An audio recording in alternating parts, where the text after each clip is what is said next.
Normally I like to think a little bit about what I'm going to say in my first link.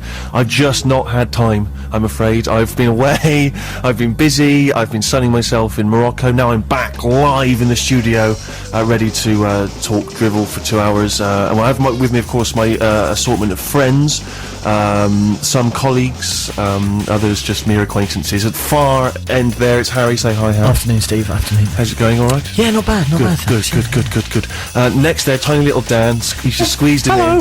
Tiny little fella. We've not seen him for a while, and you know, he's back. And let's hope he bucks up his ideas. Certainly musically, if not conversationally, as well. I think you'll be in for a pleasant surprise today. Thank you very much. And also, obviously, a mainstay now, and he's super posh. We know him as Rufus, because that's his name. Hello, Rufus. Hi, Steve. You all right? I'm all right. I'm feeling very tired. I was kind of hyped up before the show, and now I feel quite exhausted. I'm hoping to G myself up during the course of it. You'll notice I'm quite glammed up.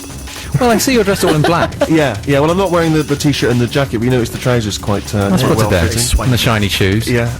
Heading off to the BAFTAs later. I knew there was some reason for it, yeah. And don't be honest with you, this is between you and I.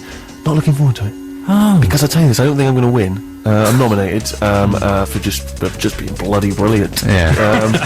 But I think it's going to be that little old lady from the royal family. Liz Smith. Bags it, because she was very good in that episode. I think she was very good, but I also get that feeling that because she died in the episode, people will sort of blur that with reality and maybe sort of think that maybe she's on the way out. Or so I don't know. But she's probably not got any work since then. Everyone thinks she's dead. They've got to wheel her up on stage to give her a gong. Yeah, so I fear that it might be her, or possibly even Dibbers herself, Dawn French. Because she's been doing Diddley for ages, and this is the first time, as far as I'm aware, that she's been nominated. So why would they suddenly nominate her now unless they wanted to give her a gong? Maybe. I don't know. I'm not suggesting there's any politics at work, but and you've not thought this through at all, have you? I mean, you know, it's just a couple of ideas. Giving it a moment. Yeah, exactly. Really. Yeah. So that's anyway. So because if you go along and you don't win, it's dull. Yeah. It can be very dull. Did they do that thing where the cameras are? I was reading an interview with Michael Sheen the other day. He was saying how the cameras are 2 or 3 inches away from your face, so that when it's the winner is, they're really close in, and when it's the other person's name, you have to do the clapping, immediately clapping as hard as you can, and smiling and nodding like yes. Oh, excellent. That's well done, Liz. Well, yeah. So is it going to? Do they do that? Are they going to be filming you really close? Very close. They'll be very close up. Yeah. And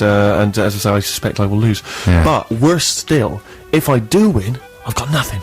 Oh, got nothing no. in terms of an amusing speech, a droll witticism. I feel, I'll be honest with you, when you've been to as many award ceremonies as me, you run out of ideas, you run out of stuff, to be honest. So I'm thinking straight away, if you, the listener, have any ideas, what can I say if I go up on stage later? If I do, am I lucky enough to beat Liz Smith? 64046, or you can get in touch, Stephen with a ph.6music at bbc.co.uk.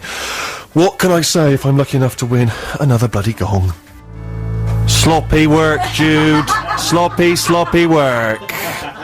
She was on the other side of the room, fanning around, and some people said, Steve, you could have leapt up to press the buttons to make you speak. You know what you're doing that back there. You've had years of radio experience. Am I going to jump up? No, I'm not. I just like someone to blame. Yeah, that was a new track from Ryan Adams. It's from his forthcoming album, Easy Tiger, and it's called 2, and if you are a music trivia nerd, then you will may wish to know that Sheryl Crow was doing backing vocals. Make a note of that. There's people there scribbling that into their trivia notebooks as we speak. It's the Steve Show, BBC 6 Music with me, Stephen Merchant. Last week we were not here, it was pre-recorded, for I was in Morocco. It's an exotic city. I know, Rufus, you've been in the past. Marrakesh, yes. Yes, it's the perfect place to go if you want to be sold a lamp or a rug. That's what I discovered, because it can be exhausting if you're not interested in either. My main frustration with Marrakesh was that, being English and posh in English, I rely very much on a price tag being available on everything. Tipping is an embarrassment to me. I find money vulgar to deal with. Yes, of course you do. To even handle it, even handling it, even talking about it now, it's making me uncomfortable. In Marrakesh, you haggle over absolutely everything, don't you? But also you tip for absolutely everything. So there's no such thing as a price tag in Morocco. Even, you know, food, anything you see in the street, there's a price, and of course you then haggle beneath it, and then you tip over it. Yeah. So it's just, you get yourself into a real giddy mess with it. I didn't enjoy that. There are lots and lots of what they call souks, these narrow little streets which sell, as I say, lamps, rugs, and all the kind of knickknacks that you'd expect to see. But I noticed that almost every shop's selling exactly the same thing. Yes. And I thought to myself, surely there's a window opportunity for a smart Moroccan gentleman to think, what's not being sold here?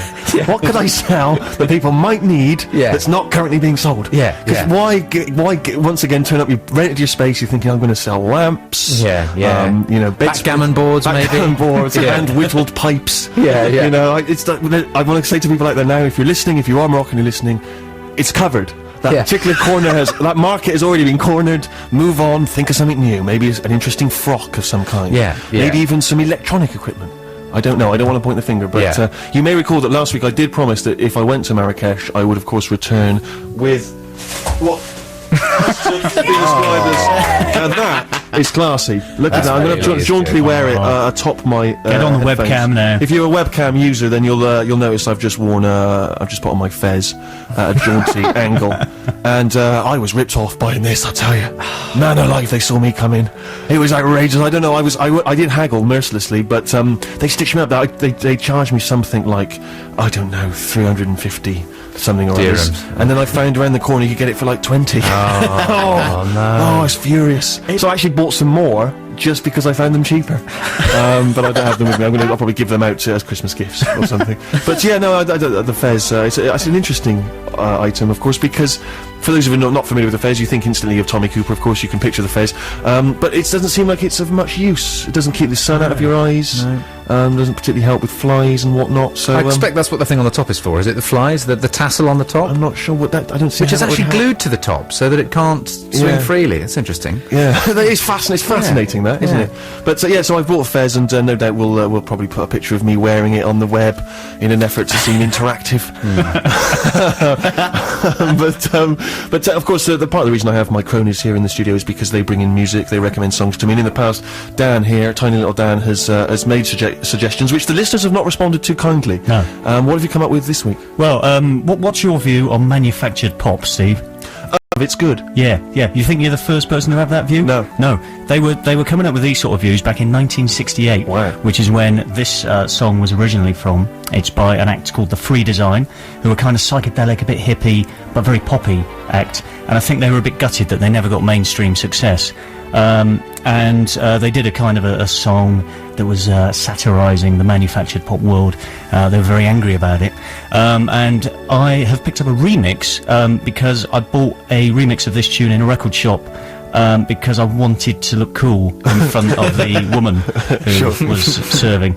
And I massively fancied her, obviously, it didn't work. But anyway, I also do really like the remix. It's by one of the chaps out of Bell and Sebastian, because they had a load of really, really groovy drums underneath. But the song's called 2002, a hit song. Here it is.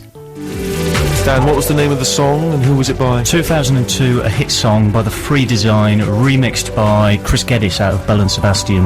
Yeah, snappy little title there. Easy to ask for in a trendy record shop if there's a young beauty you're trying to seduce. Yeah, the fact that my voice wobbled as I asked for it didn't really help. Sure. What were you wearing? Were you trendy enough? That's always the other thing. You've known me for a long time, Steve. Do you think I was? Do you honestly think I was? No, I wasn't. What were you wearing on the trousers? Were you wearing a pair of slacks? Yeah, I'd have been wearing corduroys, slightly baggy, which I've always thought was a little bit street. I'm not. Well, maybe I'm with not. Trainers. Okay. Yeah. But would they have been buffy? Do you remember that word? Do you remember that word? Was that a word that was only used in Bristol? Buffy. You had buffy trainers. Buffy. They would have been lush. It's a good word, that. They would have been Gert lush, but they weren't. No, if trainers were a bit buffy, then no one was interested. Did you, Rufus? Have you heard that word before? I haven't. Mufti is a word I'm very familiar with. Mufti. Is that got the same meaning? No, mufti is casual clothes. It's the opposite of uniform, basically. Right. Yeah. Right. And you know, in my line of life, you wear mufti a lot. You know, when you're at boarding school, you then get into your mufti at weekends. When your father dresses you in uniform on Sunday afternoons, you then in the evenings you get back into your mufti. It's that sort of thing. Why would you? Why you have to dress up in a uniform on a Sunday afternoon? No, I did make that up, but I did. Really? Or are you just trying to backpedal now? No, I did have a junior version of my dad's and my brother's army uniform. Oh, that's brilliant. Which I really like. I had a kind of elasticated waist and ankle thing. I think you might have had ankle stirrups. Did you? Have you got any pictures of that? Could we put them on the web? Yeah. I probably wanted to. Dig out a couple of pictures of that? A lot of your fans would love to see that. But yeah, buffy, maybe we should try and revive that word again. That is, if something's just a bit uncool. That's a bit buffy. I like it. And you could easily reduce a kid to tears by saying that repeatedly in a school playground. So, there you are. Let's see the return of that.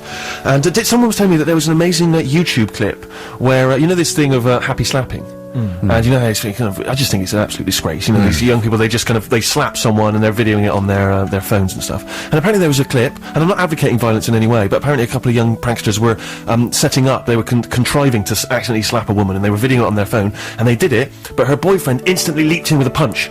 and just down them on the floor, and they carried on recording it. It was like the perfect note of vigilante justice. Do you know what I mean? Where these young tykes are dished out with some happy violence of See how you like that? Yeah. Wow. Yeah, it's so brilliant, isn't it? I love it when rights are wronged. Yeah. Batman style in real life. It's brilliant, isn't it? It's just brilliant. I asked earlier if you had any thoughts on what I might say if I was lucky enough to win an award this evening. Of course, my erstwhile colleague Ricky Gervais is also nominated. I don't know. He might also be a contender. But Harry, any thoughts? Well, Josh in Glasgow's got in touch to say, how about going with a tried and trusted, straightforward acceptance speech? I'd like to thank all the little people that have made me so big. That could work. Yeah.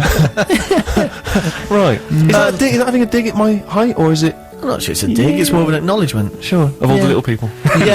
Someone did get in touch and was a bit upset, saying that not only had you not thought about your opening bit for the show today, but you hadn't thought about your BAFTA speech as well. Yeah. It's like you don't care about the listeners or anyone watching the BAFTAs, you know, you're just on holiday, enjoying yourself. I think they've nailed me there. I think they've got me. They got me bang to rights. I would argue with them, but I think that would insult the listener. But we have got an interesting Fez Rev from Tim in Manchester. I'm always on the lookout for a Fez Rev. I'm not sure if this is true or not, but it sounds good. Fez is a university town, and the hat is part of the uni uniform, hence the tassel. You're dressing like a student. It sounds good, but I think it's probably absolute rubbish. Well, can anyone confirm that Fez Rev? Because I'd hate for people to go around there now passing that off in pubs during conversations. I would hate for them to make that error. You know, I like to keep the show informative. We have to play a trial. After that, we'll have some Boo Radleys. From the album Giant Steps, Barney and Me by the Boo Radleys. Music trivia nerds, maybe we should get their pens ready. I've got an interesting piece of trivia. Apparently the former bassist of the Boo Radleys, of course the band now disbanded, apparently he teaches information technology at a school in Northern Ireland. Fantastic. Yeah, make a note of that. So again, pens scribbling away as we speak. I'll just give them a second to just jot that down in the in the Boo Radleys bassists column of their trivia notebooks. And anyway, yes, should I go into this now? Why don't we talk about this now? Yes, apparently it's the 40th anniversary of Trojan Records, the label, of course, that brought us many great reggae classics over the years. And all weekend, you might be interested to learn, Six Music has been celebrating that fact. And various people, I suspect, have been choosing favourite Trojan choices. And here's one of those gentlemen now. It's Andy Weatherall. You're through to the Trojan Respect line. Please leave your name and message after the tone. This is Andrew Weatherall calling the Trojan Respect line on their 40th anniversary. And respect is most definitely due. I've been asked to choose my favourite Trojan track, which is a bit like being given the keys to the National Gallery or the Louvre and asked to take your pick of the paintings and sculptures within. But the track I've chosen is called Wrong Embryo by the Rulers, and it's a kind of 3-minute musical history lesson, because Cox and Dodd et al. Weren't, reggae didn't just suddenly exist. They were playing blues and rhythm and blues on the sound system, and then Jamaican musicians started to play it in a little bit of a wonky fashion with the emphasis on the offbeat. And Wrong Embryo is a kind of lesson in how that happened in 3 minutes. It starts off with a kind of rhythm and blues, New Orleans kind of rhythm that wouldn't go amiss. Sounds like it's got Dr. John in there somewhere. All of a sudden someone shouts something indecipherable, the rhythm stops and starts again in a slightly more wonky and what would probably be recognised as a more kind of reggae style. So yes, a wee history lesson in 3 minutes. The Rulers, Wrong Embryo. The choice of Andy Weatherall, that's Wrong Embryo by the Rulers. And than I already was. But I'm quite enjoying this kind of chilled out Steve show. Sometimes I can get a bit frantic, but I quite like this new sort of measured, calm Steve. Apparently, if you are a kind of reggae and Trojan fan, then you may be interested to know that from 8 o'clock this evening, the Six Mix is being done by Lee Scratch Perry, which should be an eclectic selection. And obviously, if you are watching the BAFTAs on TV, I should say it might be quite dull, so perhaps just turn down the sound, have Scratch Perry kind of